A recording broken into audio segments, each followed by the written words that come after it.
Hi friends, MLS వ్లాగ్స్కి స్వాగతం అండి. MLS vlogs like చేయండి, షేర్ చేయండి, సబ్స్క్రైబ్ చేయండి, షేర్ చేయండి అండ్ కామెంట్. ఇది వచ్చి బ్రహ్మానంద గీతాశ్రమం నియర్ ఆర్టీసీ బస్ స్టాండ్కి చాలా దగ్గరగా ఉంటుంది. మెయిన్ రోడ్లో ఇక్కడ వచ్చేసి టీటీడీ కళ్యాణ మండపం మీదుగా వస్తే ఈ ఆశ్రమం అనేది ఉంటుంది. సో మా ఊర్లో చాలా ఫేమస్ అల్లూరు విలేజ్లో. ఇది వచ్చి రావి చెట్టు, వేప చెట్టు రెండు కలిసి ఉంటాయి. తర్వాత పక్కన వచ్చి మర్రి చెట్టు ఉంటుంది.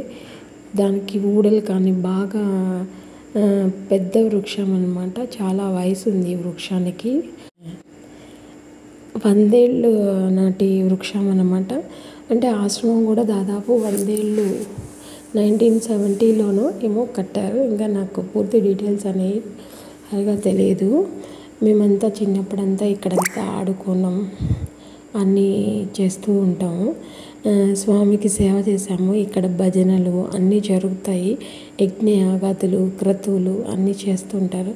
ఇప్పుడు స్వామివారు పరమపదించారు. అందువల్ల కొంచెం మెయింటెనెన్సెస్కి వేరే స్వామి రావాల్సి ఉంది. సో కృష్ణాష్టమి వేడుకలు ఘనంగా జరుగుతాయి. ఊరి పెద్దలు అందరూ వచ్చి స్వామివారిని విశేషంగా పూజిస్తారు.